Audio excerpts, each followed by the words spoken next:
Bioscope की बातें।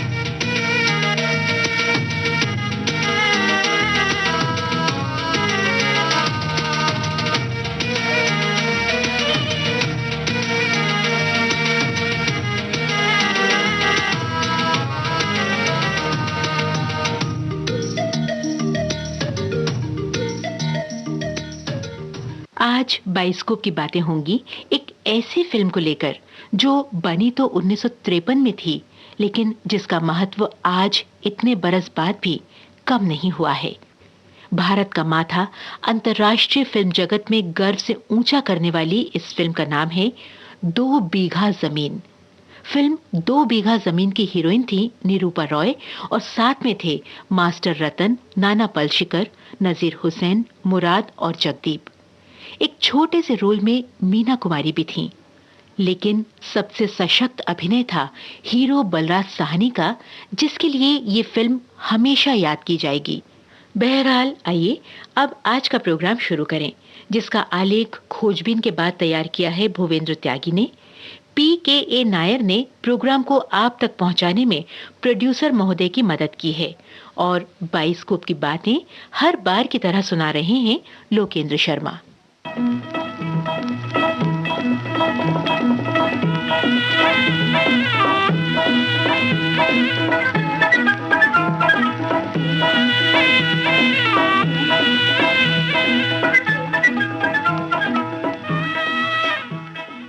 सन 1953, शहर बंबई, इलाका धोबी तालाब और इसी इलाके में एक सिनेमा घर। अवसर था एक फिल्म पुरस्कार का। उन दिनों केवल एक ही पुरस्कार हमारी फिल्मों के संसार में बांटा जाता था और इसका नाम था मशहूर फिल्म आलोचक मिस क्लेयर के नाम पर क्लेयर पुरस्कार। क्लेयर पुरस्कार ही बाद में फिल्म फेयर पुरस्कार के रूप में नए नामकरण को प्राप्त हुआ, लेकिन हम बात कर रहे हैं सन 1953 की। उन दिनों ऐसे समारोह सिनेमा हॉल में ही होते थे। सो जब 1953 की श्रेष्ठ फिल्म का और श्रेष्ठ निर्देशन का पुरस्कार घोषित हुआ तो धोबी तालाब के उस सिनेमा घर में मौजूद समुदाय सागर में तूफान सा आ गया। सबको अचरज हुआ कि ये कौन कलकत्ता के बंगाली मोशाए हैं जिन्होंने बंबई के सिनेमा संसार में अपनी विजय पताका फहरा दी। उन दिनों सचमुच ये कोई नहीं जानता था कि पुरस्कार पाने वाले बिमल रॉय और उनकी फिल्म 2 बीघा जमीन हिंदी फिल्म संसार के आंगन में हरियाला सावन बनकर आए हैं। हरियाला सावन ढोल बजाता आया, दिन तक तक मन के मोर नचाता आया। हरियाला सावन ढोल बजाता आया, दिन तक तक मन के मोर नचाता आया। मिट्टी में जान जगाता आया, धरती पहनेगी हरी चुनरिया बन के दुल्हनिया। एक अगन बुझी, एक अगन लगी, मन मगन हुआ, एक लगन लगी, आया या रे या रे या। हरियाला सावन ढोल बजाता आया, दिन तक तक मन के मोर नचाता आया। मिट्टी में जान जगाता आया, धरती पहनेगी हरी चुनरिया बन के दुल्हनिया। एक अगन बुझी, एक अगन लगी। बिमल रॉय बंबई आए थे बॉम्बे टॉकीज की फिल्म मां का निर्देशन करने के लिए, लेकिन आए थे अपनी पूरी टीम के साथ। यानी साथ में पत्नी मनोबीना रॉय तो थी ही, पटकथा लेखक नबेंदु घोष, सहायक असित सेन, कलाकार नजीर हुसैन, संपादक ऋषिकेश मुखर्जी और संवाद लेखक पाल महेंद्र का भी बिमल रॉय के साथ ही प्रवेश हुआ सिटी ऑफ जॉय यानी कलकत्ता से सिटी ऑफ ड्रीम्स यानी बंबई में। लेकिन बंबई आगमन से पहले बिमल रॉय बंगाल के फिल्म जगत में अपनी जगह बना चुके थे। उन्होंने न्यू थिएटर्स के लिए अंजनगढ़, उदयर पाथे और तथापि जैसी फिल्में बनाई थीं। मूलतः वे कैमरामैन थे। बरुआ की फिल्म देवदास यानी वो देवदास जिसके हीरो KL सहगल थे, बिमल रॉय की फोटोग्राफी पाकर ही पर्दे पर उतरी थी।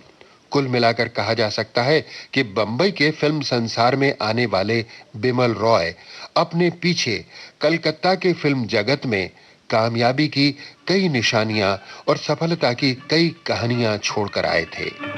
अपनी कहानी छोड़ जा, कुछ तो निशानी छोड़ जा। कौन कहे इस ओर तू फिर आए न आए। मौसम बीता जाए, मौसम बीता जाए, मौसम बीता जाए, मौसम बीता जाए। जैसा कि मैंने आपको बताया, बिमल रॉय बंबई आए थे बॉम्बे टॉकीज की फिल्म मां का निर्देशन करने के लिए। लीला चिटनीस, भारत भूषण और श्यामा की भूमिकाओं वाली ये ममता भरी फिल्म 1952 में रिलीज हुई थी। वैसे कई बरस बाद यानी सन 1979 में बिमल रॉय के ही एक सहायक अनिल गांगुली ने इसी कहानी को एक बार फिर पर्दे पर उतारा था, खानदान के नाम से। लेकिन खानदान वो कमाल नहीं दिखा पाई जो मां को हासिल हुआ था। वैसे फिल्म खानदान का संगीत जो खयाम का था, खासा पसंद किया गया था। ये मुलाकात एक बहाना है,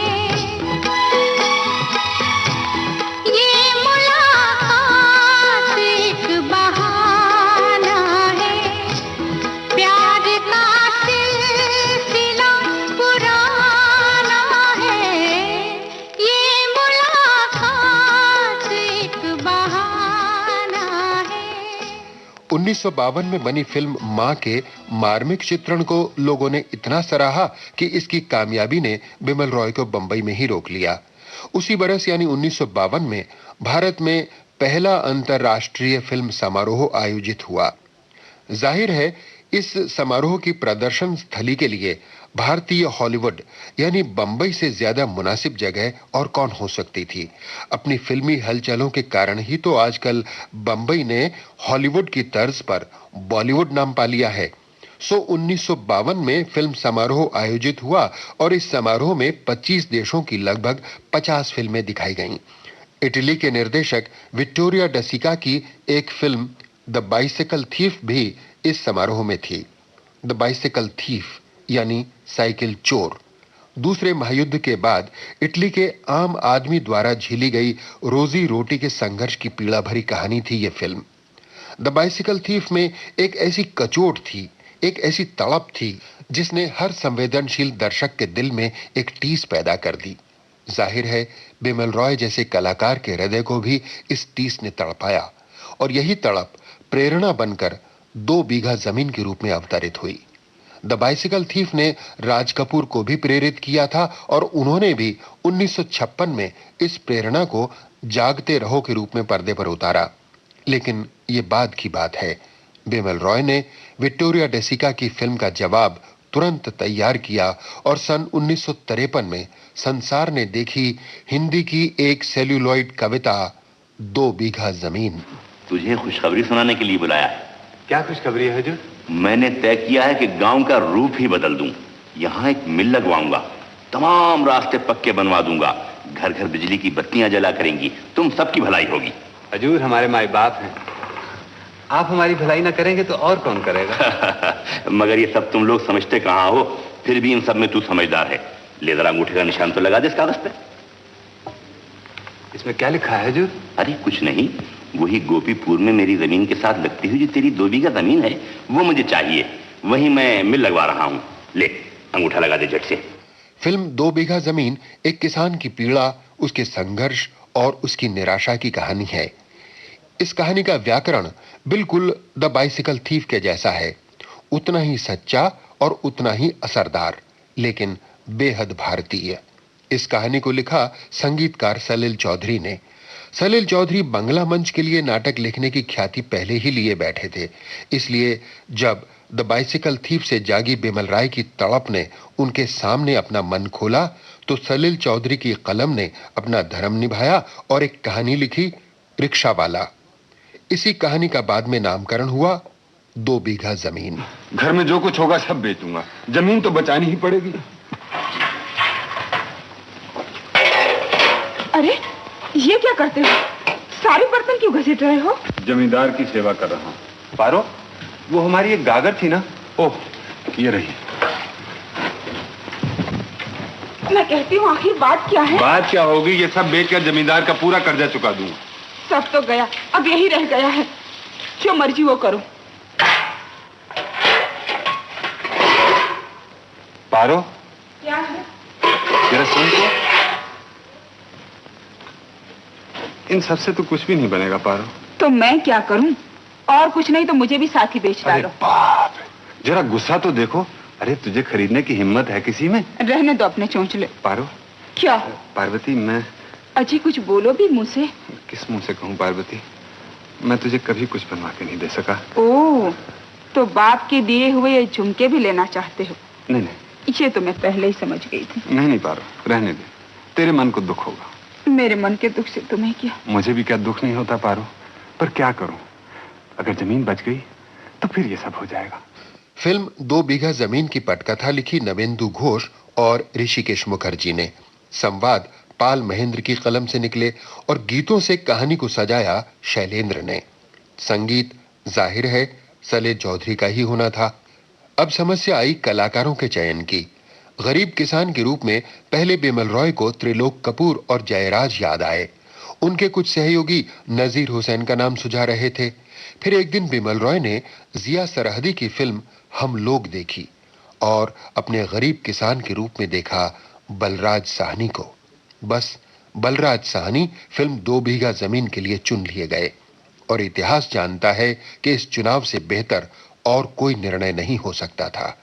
बलराज साहनी के अभिनय ने इस फिल्म को हिंदी फिल्म संसार में अमर बना दिया।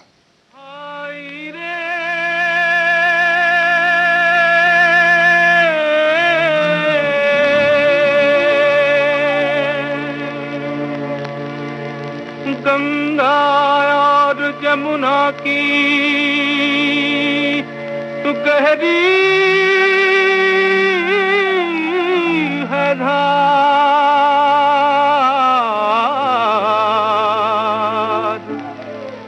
आगे या पीछे सबको जाना है पार। बलराज साहनी फिल्म 2 बीघा जमीन में बने शंभू महतो और उनकी पत्नी पारो की भूमिका में उतरी निरूपा राय। निरूपा राय उन दिनों माइथोलॉजिकल फिल्मों में देवियों का चरित्र निभाने के लिए मशहूर थीं, इसलिए लोग इस चुनाव पर भी चौंके। लेकिन बलराज साहनी और निरूपा रॉय ने इतनी कामयाबी से ग्रामीण किसानों को साकार किया पर्दे पर कि 1959 में कृष्ण चोपड़ा ने जब प्रेमचंद की कहानी पर फिल्म हीरा मोती बनाई तो एक बार फिर इसी जोड़ी को दोहराया। नाच रे धरती के प्यारे तेरे अरमानों की दुनिया सामने है तेरे। आज तेरे घर होने को है फिर खुशियों के फेरे। धान की बाली ये हरियाली कहती है तुझ तेरे। नाच रे धरती के प्यारे तेरे अरमानों की दुनिया सामने है तेरे। आज तेरे घर होने को है फिर खुशियों के फेरे। धान की बाली ये हरियाली कहती है तुझ तेरे। जिन दिनों फिल्म 2 बीघा जमीन की योजनाएं बन रही थीं, उन्हीं दिनों बिमल रॉय अशोक कुमार प्रोडक्शंस के लिए भी एक फिल्म निर्देशित कर रहे थे जिसका नाम था परिणीता। परिणीता बंगला के मशहूर कथाकार शरद चंद्र चट्टोपाध्याय के उपन्यास पर आधारित थी। इस फिल्म के मुख्य पात्र थे अशोक कुमार और मीना कुमारी। क्या मजेदार बात है कि बिमल रॉय द्वारा निर्देशित इस कहानी को भी उनके सहायक अनिल गांगुली ने एक बार फिर पर्दे पर उतारा संकोच के नाम से।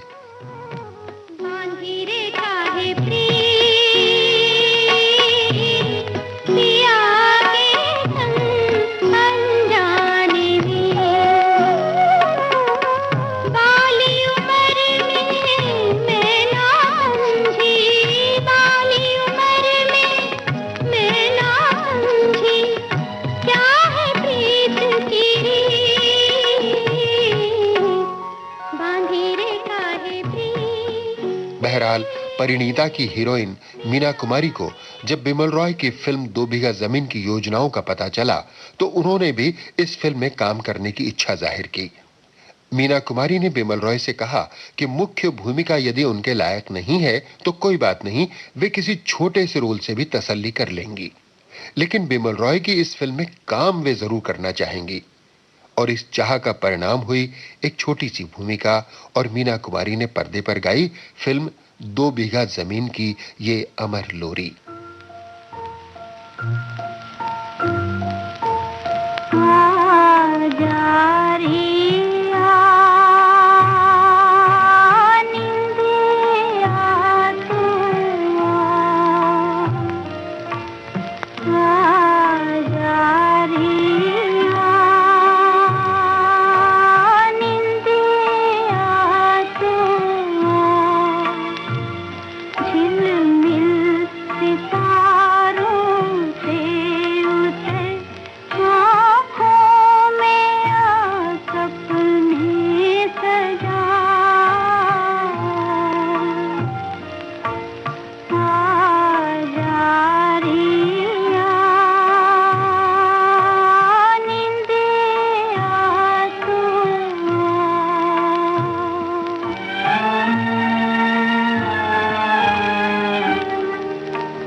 फिल्म 2 बीघा जमीन की कहानी एक किसान शंभू महतो के दुखों की कहानी है।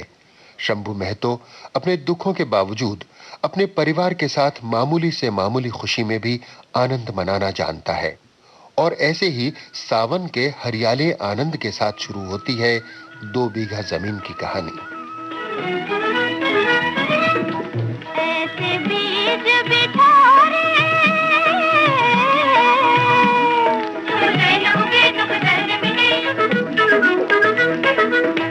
ऐसे बीज बिठारे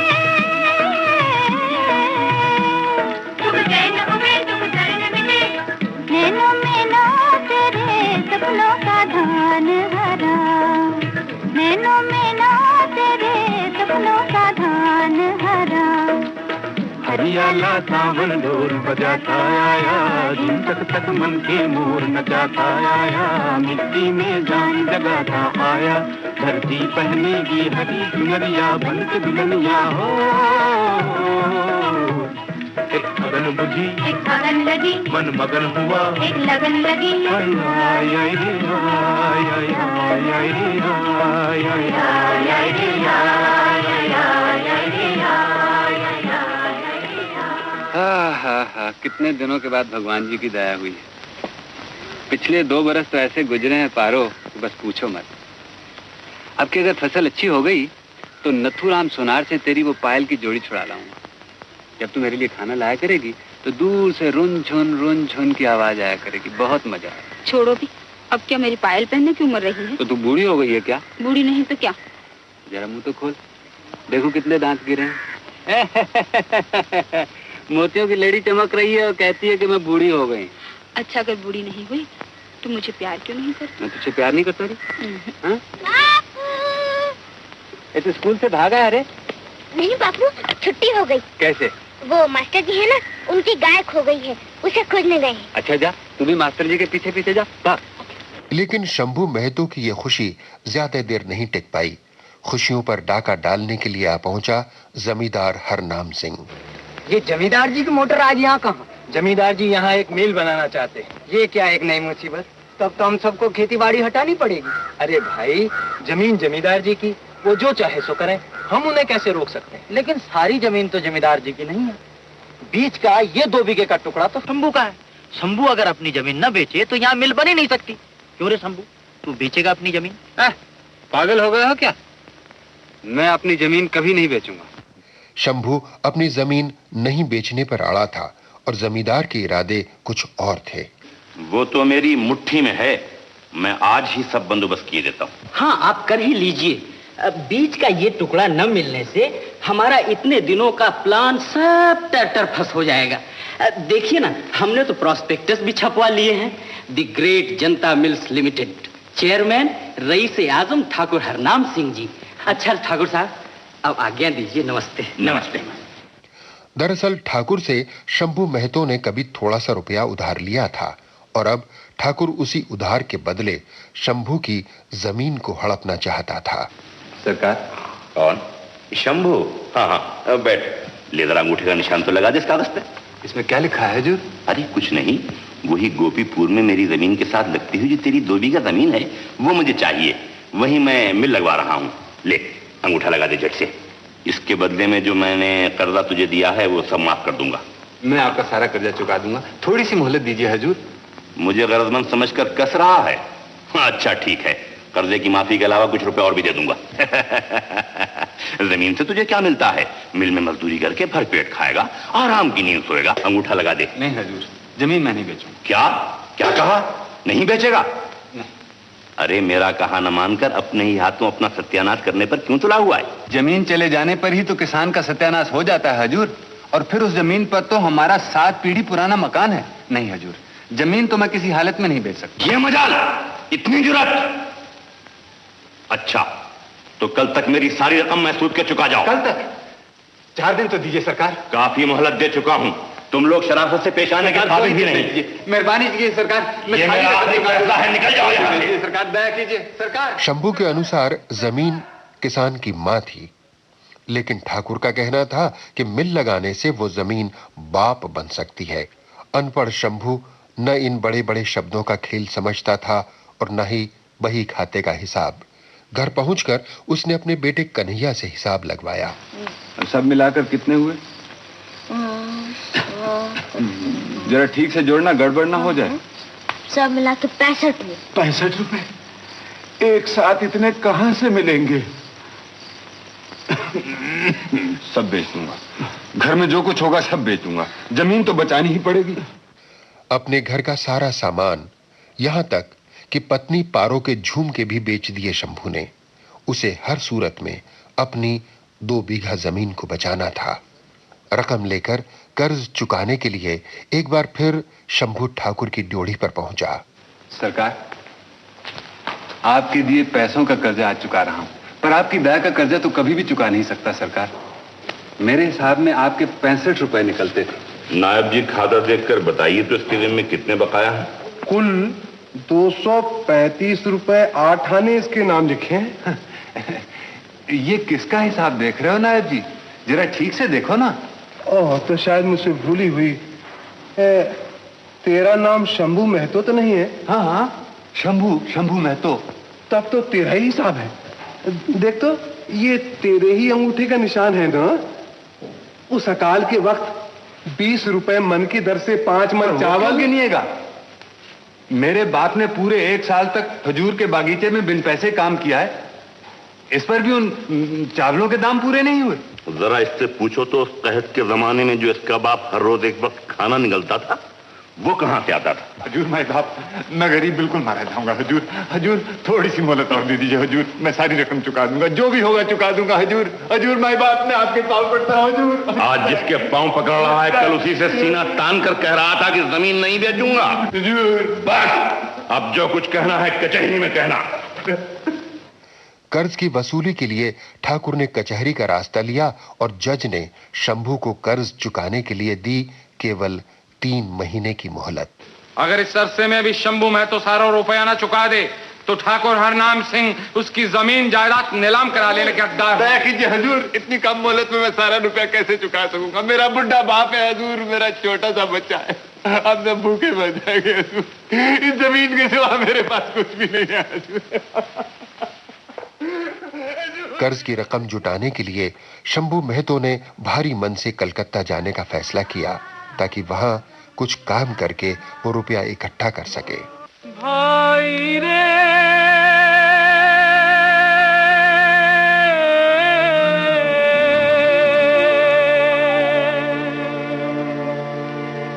गंगा और जमुना की गहरी है धार,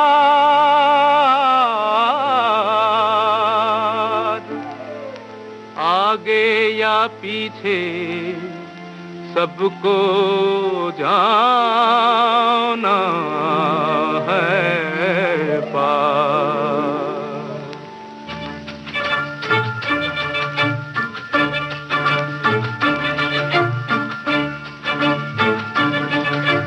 धरती कहे पुकार के, बीज बिछा ले प्यार के, मौसम बीता जाए, मौसम बीता जाए, मौसम बीता जाए, मौसम बीता जाए, मौसम बीता जाए, मौसम बीता जाए।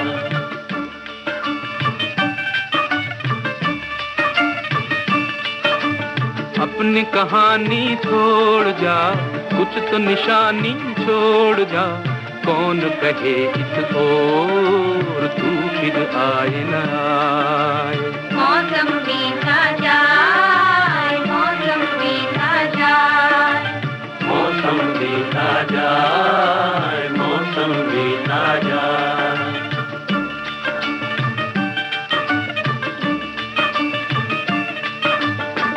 तेरी राह में कलियों ने नैना बिछाए, डाली डाली कोयल काली तेरे गीत गाए, तेरे गीत गाए।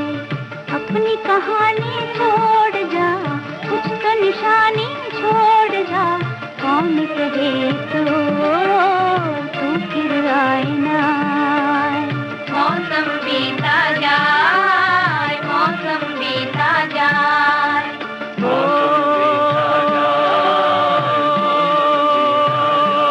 भाई रे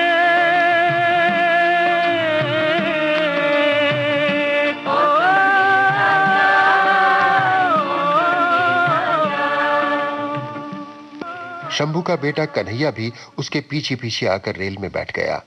कलकत्ता पहुंचकर शंभू ने बहुत कोशिशें की, लेकिन कोई काम नहीं मिला।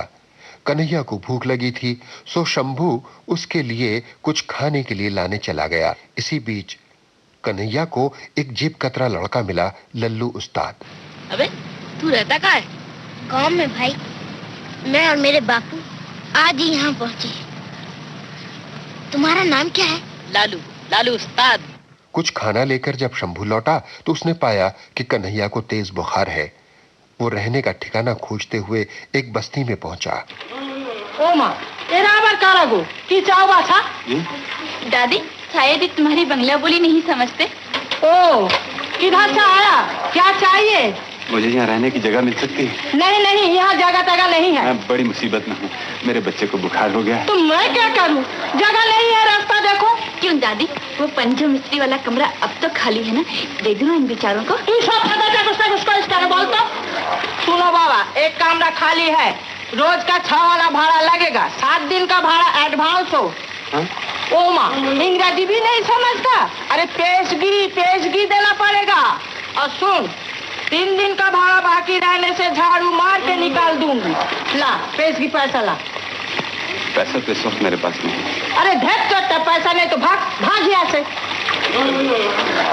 अरे ओ नवाब के बेटे, इधर आ। गुस्सा दिखाकर चला तो जा रहा है, उस रोगी बच्चे को कड़कती धूम में घुमा कर मारना चाहता है। जेब में ने काना कौड़ी और दिमाग है 16 आने। आ मेरे साथ आओ ना।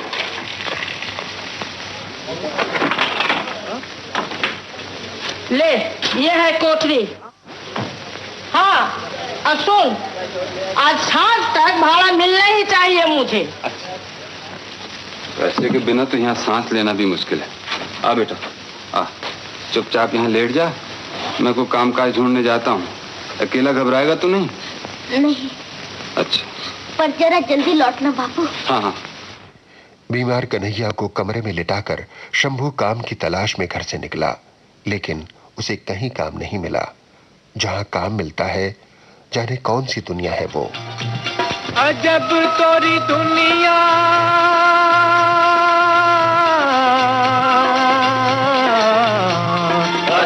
तोरी दुनिया ओ मोरे रामा, गजब तोरी दुनिया ओ मोरे रामा। कदम कदम देखी भूल भुलैया, कदम कदम देखी भूल भुलैया, गजब तोरी दुनिया ओ मोरे रामा, गजब तोरी दुनिया ओ मोरे रामा, गजब तोरी दुनिया ओ मोरे रामा।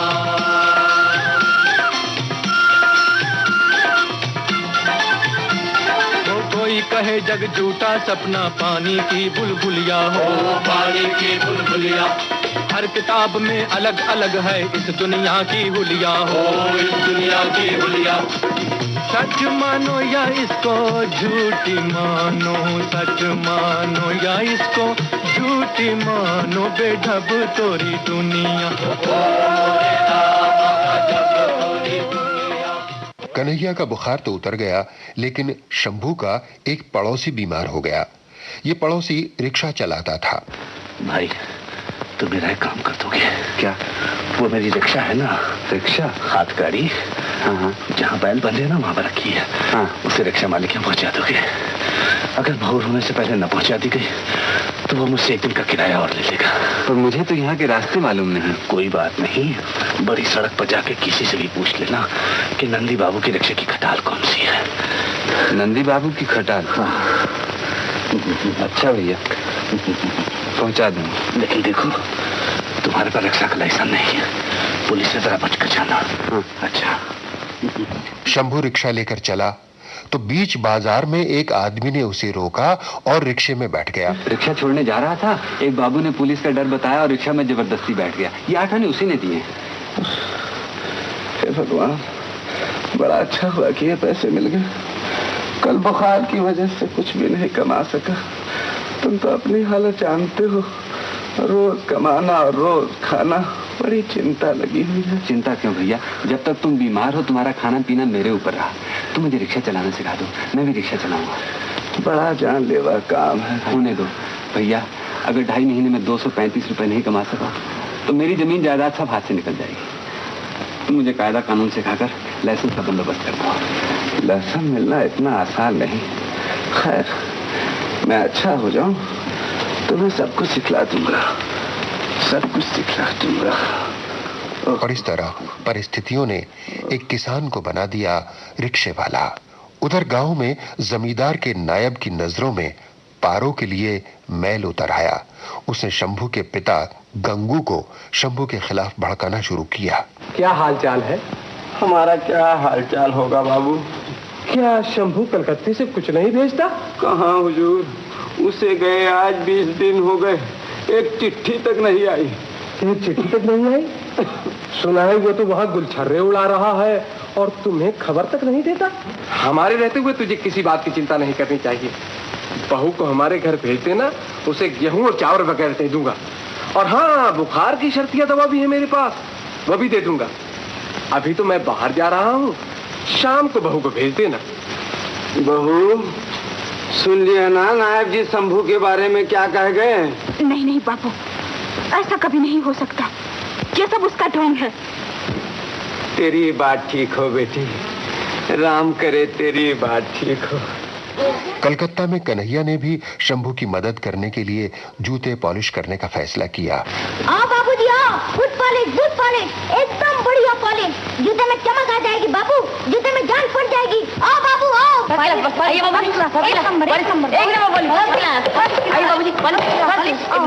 पॉलिश करने का क्या लेगा? सिर्फ 2 आना बाबूजी, आपसे कोई ज्यादा थोड़ी लेगा। 1 आना देगा? 1 आना? 1 आने में जूता पॉलिश नहीं होगा, सिर्फ पैर पॉलिश हो सकता है। अरे कन्हैया तू आज तो बड़ा सज रहा है रे। बैठ, तू भी हमारे ऑफिस में भर्ती हो जा।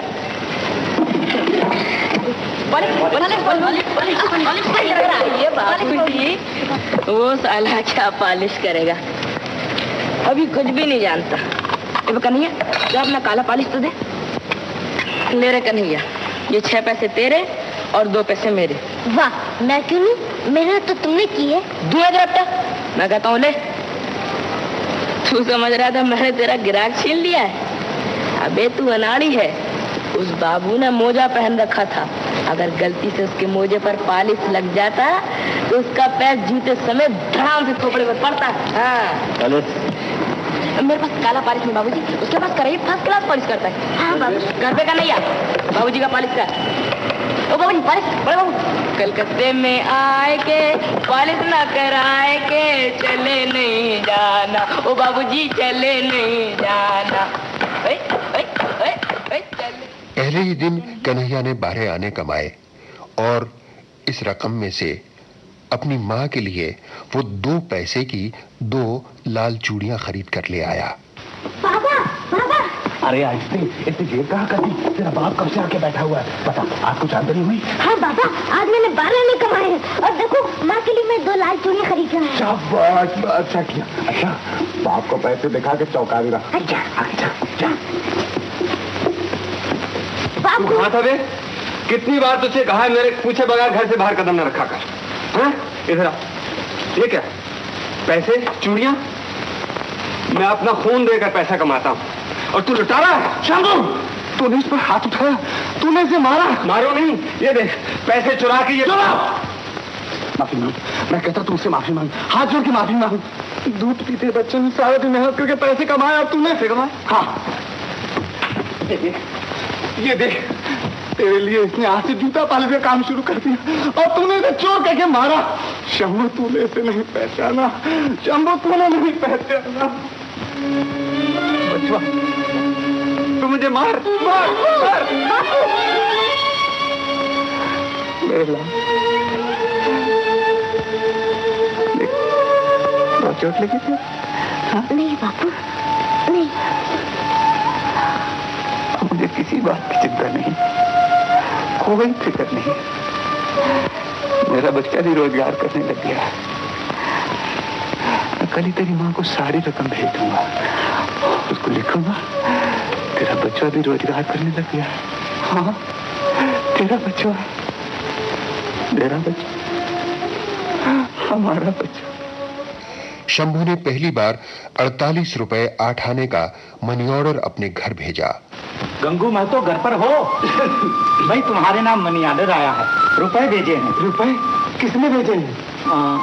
शंभू महतो ने। शंभू ने? अरे बहू जल्दी आ, शंभू की खबर आई है। बापू, कौन आया है? अरे कोई आया नहीं, शंभू ने रुपए भेजे हैं। साथ में कोई चिट्ठी नहीं आई? वो कैसे है? मेरा कन्हैया कैसा है? ना चिट्ठी तो नहीं, इस कूपन पर कुछ लिखा है। क्या लिखा है? भाई जरा पढ़ दो ना, हम दोनों को तो पढ़ना नहीं आता। बापू, ये 48 रुपए 8 आने भेज रहा हूँ, हर 15 दिन बाद भेजा करूंगा, संभाल के रखना। हम दोनों ठीक हैं, अपना पता लिख दिया है, चिट्ठी लिखना। इति शंभू। फिर लिखा है, इन रुपयों में कन्हैया की कमाई भी शामिल है। लो।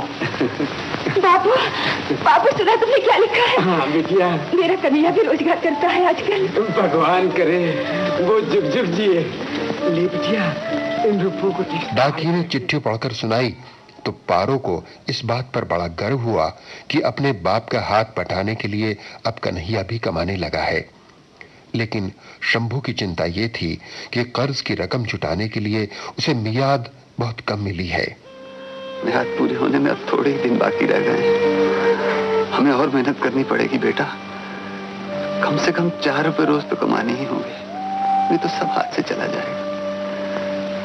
देख बेटा, तू 1 रुपया रोज कमा लिया करेगा। हाँ? हाँ बापू। मैं भी जैसे भी होगा 3 रुपए रोज पैदा कर लिया करूंगा।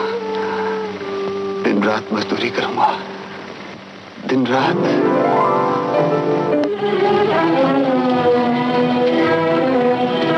और जल्दी, और तेज। और जल्दी, दूर दे दूंगा। दोगे बाबू? रात दिन मजदूरी करने और जल्दी जल्दी रुपया कमाने का शंभू का इरादा शायद नसीब को मंजूर नहीं था। एक दिन उसका एक्सीडेंट हो गया।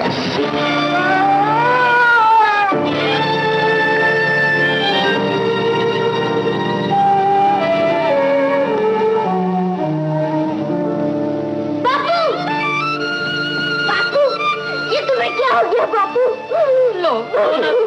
भैया, इसमें रोने की क्या बात है? हम तो है ही। जरा चोट लगी है, 2 दिन में ठीक हो जाएगी। बचवा, ये रही दवा।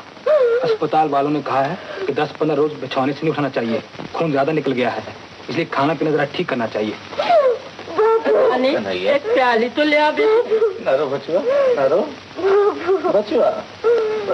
शंभू अपाहिज सा होकर बेबस पड़ा था और उधर कन्हैया अपने दोस्त लालू उस्ताद से ट्रेनिंग पाकर जेब काट कर घर लौटा। बापू, ये देखो मैं तुम्हारे लिए क्या चीज लाया हूँ। दवाई, संतरे। क्यों लाया? किसने कहा था लाने के लिए? डॉक्टर ने कहा था तो मैं तुझसे 1000 बार कह चुका हूँ, तू फजूल में पैसे जाया मत किया कर। देखो बापू, मैं रुपए भी लाया हूँ। अब हम लोग जमींदार का सारा कर्जा चुका देंगे। इतने रुपए? ये सब कहाँ से मिले? कहीं से भी यार बापू, तुम ये खा लो ना बापू। नहीं, जब तक तू नहीं बताएगा मैं नहीं खाऊंगा। ये सब किसने दिए? मेरे एक दोस्त ने बापू। दोस्त? कौन दोस्त? क्या करता हूँ? वो बापू, बोल बापू। वो पॉकेट मार है बापू। पॉकेट मार? पॉकेट मार? चोरी का माल लाया तू मेरे सामने? चोरी का माल?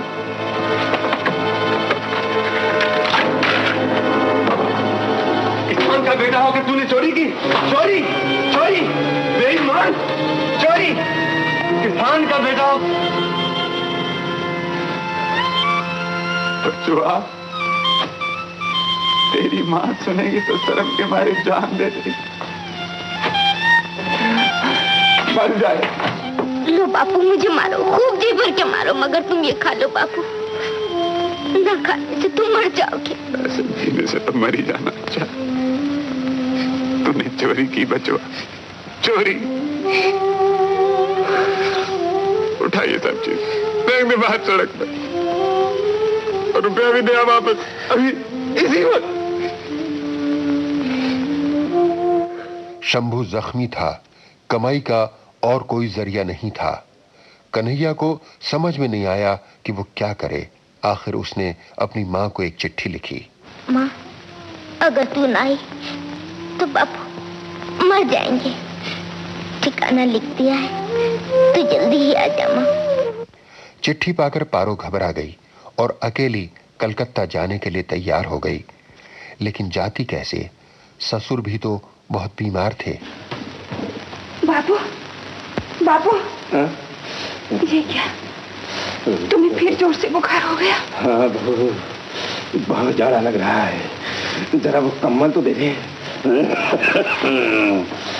तुम्हें इस हालत में छोड़कर तो मेरा जाना नहीं हो सकता। मेरी चिंता मत कर, मैंने तो उस पार जाने को पैर बढ़ा ही लिया है। तू राम का नाम लेकर चले। कर्ज चुकाने की मियाद खत्म होने में अब केवल 5 दिन रह गए थे और शंभू के पास अभी भी 50 रुपए कम थे। मत जाओ बापू, तुम्हारी तबीयत अभी तक ठीक नहीं हुई। मोहलत पूरी होने में कुल 5 दिन बाकी हैं। जैसे भी हो मुझे 50 रुपए दिखा दे। छोड़ दे बच्चों, मैं तो जरूर जाऊंगा। बापू मान जाओ, बापू मान जाओ, मैं तुम्हारे पाँव पड़ता हूँ। देखो दादी, बापू मेरी मानते ही नहीं, बाहर जा रहे हैं। कहाँ जा रहा है? रिक्शा चलाने। अरे पाँव में इतना बड़ा जख्म है तो रिक्शा चलाने जा रहा है? मुझे जाना ही पड़ेगा। मरेगा, मेरा कहना नहीं सुनेगा तो जरूर मरेगा। भगवान भी तुझे नहीं बता सकते।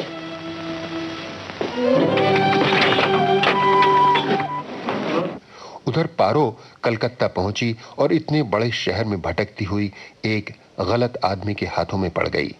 सुनो तो भाई, जरा मेहरबानी करके ठिकाना तो बता दो। बहुत देर से खोज रही हूँ। मेरा घर वाला बीमार है, उसकी खबर सुनकर गांव से उसे देखने आई हूँ। मैं इस मोहल्ले का नहीं हूँ, कुछ कह नहीं सकता। तुम उस पान वाले से पूछ लो।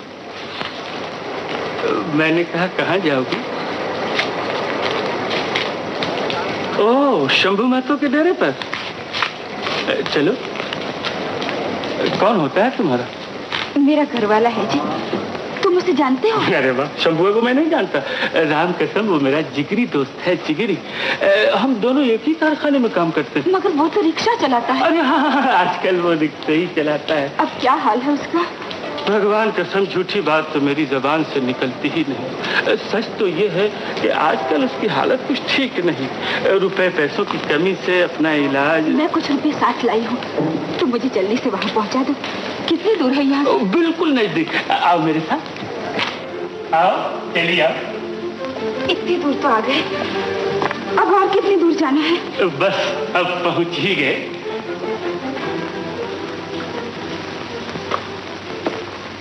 ये तुम मुझे कहाँ ले आए?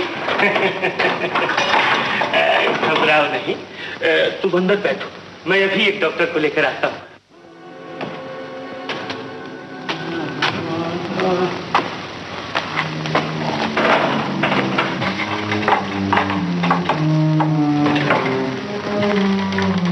इतनी देर क्यों लगा दी? चलो जल्दी से चल दो। डॉक्टर को लाया हो ना? ना, डॉक्टर बेटा आई थी। राम कसम ऐसे दिन आ गए हैं कि बिना पेश की कोई बात ही नहीं करता। मैंने उनके पाँव पकड़े, वो नहीं माना। निकालो कितने पैसे तुम्हारे पास?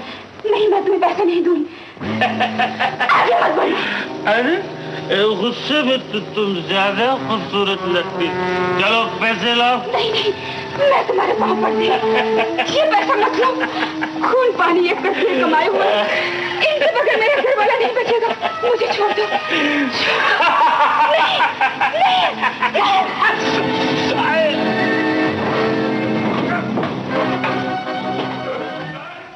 पारो उस आदमी के चंगुल से बचने के लिए दौड़ी और दौड़कर सड़क पर आ गई। वो शहर के यातायात से परिचित नहीं थी, इसलिए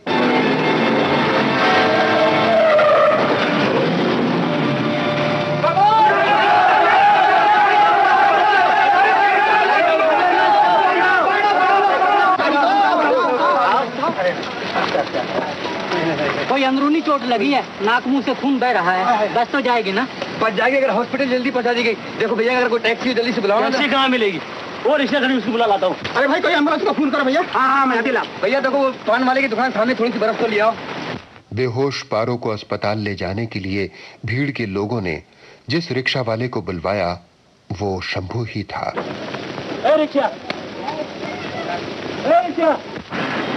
बाबू चलो। अरे यार, ये मोटर वाले भी उठा उठा जल्दी उठा। मोटर वाले क्या? अबे उठा, खड़ा मुंह क्या देख रहा? उठा।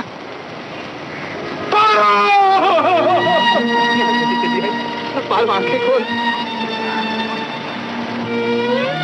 पारो, पारो। अब यहाँ बैठ के रोने से कोई फायदा नहीं। अगर इसकी जान बचानी है तो जल्दी से हॉस्पिटल ले चलो।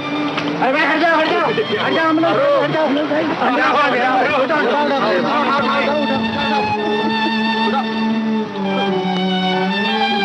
क्या कह रहे हो? अस्पताल ले गए? कहीं ज्यादा चोट तो नहीं आई? बच जाएगी ना? कुछ कहा नहीं जा सकता, पर शंभू ने कहा कन्हैया को जल्दी ले आओ। कहाँ है कन्हैया? लेकिन वो तो यहाँ नहीं है।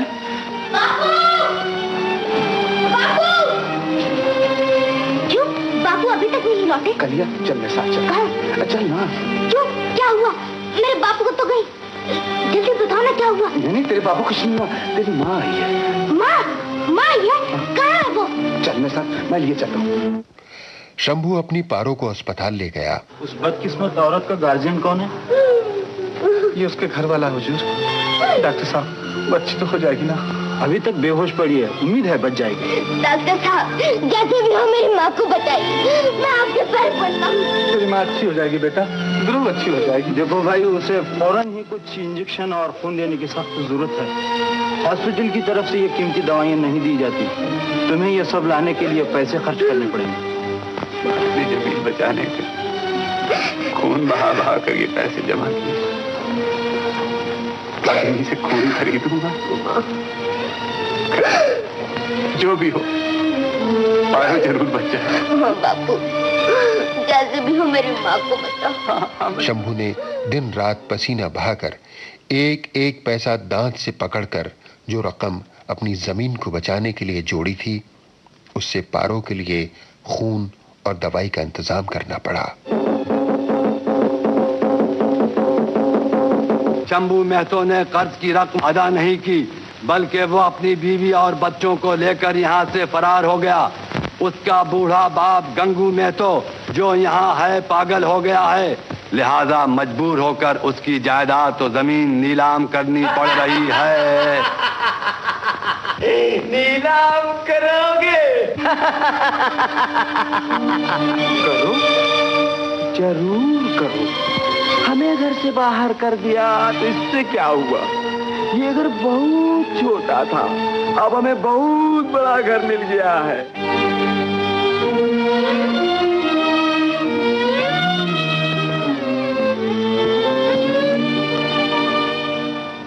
कुछ ही दिनों में पारो ठीक हो गई तो शंभू महतो अपनी पत्नी और बेटे के साथ गांव लौटे और शंभू ने देखा जिस 2 बीघा जमीन को बचाने की खातिर उसने इतना संघर्ष किया था, वहां कारखाने की चिमनियां खड़ी थीं। चिमनियों के मुंह धुआं उगल रहे थे और देख देख कर शंभू महतो का कलेजा मुंह को आ रहा था। माँ, वो देखो, यहाँ से धुआं उठ रहा है ना, ठीक वहीं पर अपना मकान था और वहाँ मेरी रसोई थी। चलो माँ, चलो बापू, अब चले। हाँ, चलो।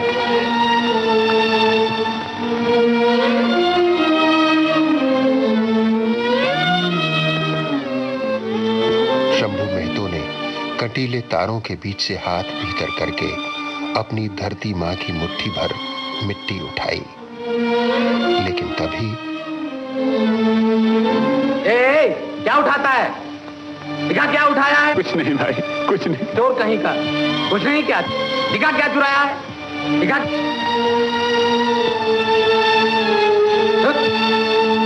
भाग यहाँ से, भाग।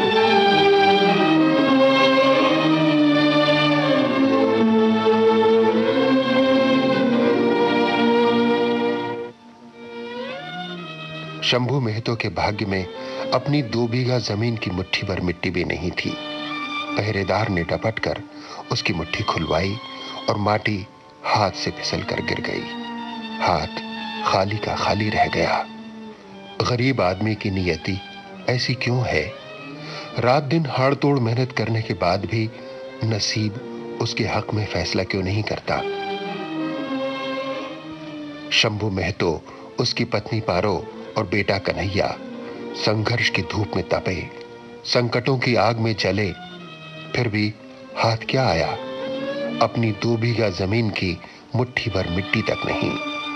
आज वे थके हारे कांटेदार बाड़ के बाहर खड़े सूनी आंखों से अपनी जमीन को देख रहे हैं। जमीन किसान की मां होती है और शंभू महतो की जमीन को सरमाएदार की दौलत ने कैद कर रखा है। जिस 2 बीघा जमीन की छाती से उसके किसान बेटे फसल का दूध पाते हैं, उसी छाती को अब कारखाने की मशीनें तल रही हैं। अजब तोरी दुनिया,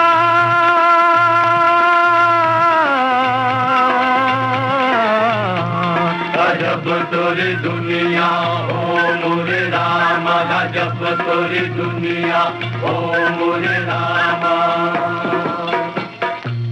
कदम कदम देखी भूल भुलैया, कदम कदम देखी भूल भुलैया, गजब तोरी दुनिया, ओ मोरे रामा, गजब तोरी दुनिया, ओ मोरे रामा, गजब तोरी दुनिया, ओ मोरे रामा।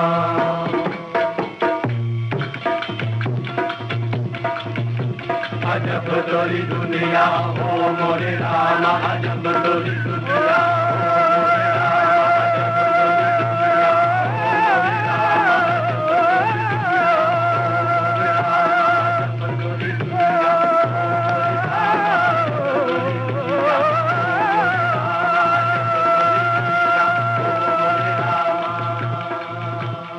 ये कहानी केवल शंभू महतो की नहीं है। संघर्ष करने और जुल्म से लड़ने का हौसला रखने वाले हर इंसान की है। शंभू महतो को इस लड़ाई में जीत हासिल नहीं हुई, लेकिन उसने कोशिश की, संघर्ष किया और यही उसके वश में था। संघर्ष करके जीत जाना सुख कर हो सकता है, लेकिन हर बार ये सुख मिले ऐसा कहां होता है। फिल्म 2 बीघा जमीन की कहानी में भी नहीं हुआ, और नहीं हुआ क्योंकि बिमल रॉय की दृष्टि में सफलता से अधिक पूज्य था संघर्ष। अपनी कहानी छोड़ जा, कुछ तो निशानी छोड़ जा, कौन कहे इस ओर तू फिर आए न आए। मौसम बीता जाए, मौसम बीता जाए, मौसम बीता जाए, मौसम बीता जाए,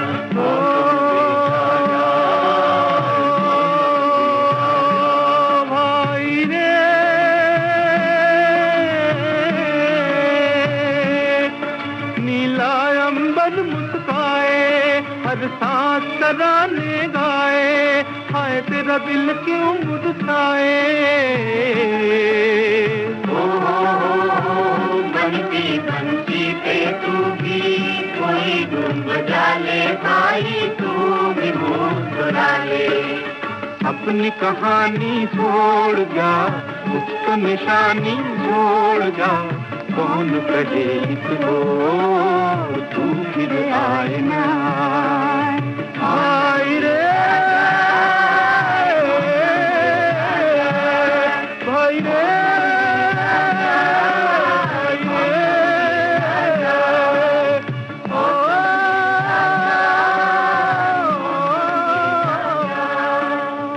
फिल्म 2 बीघा जमीन के अंत को लेकर यूनिट में बहस भी हुई।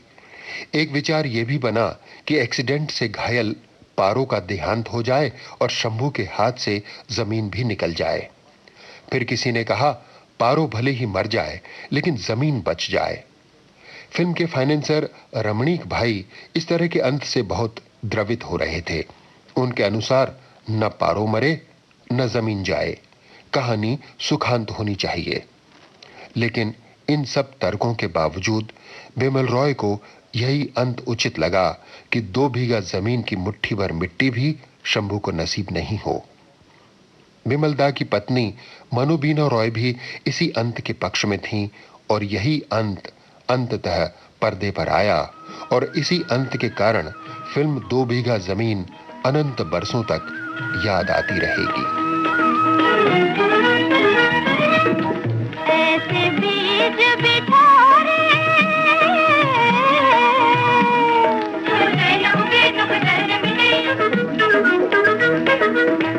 ऐसे बीज बिछारे,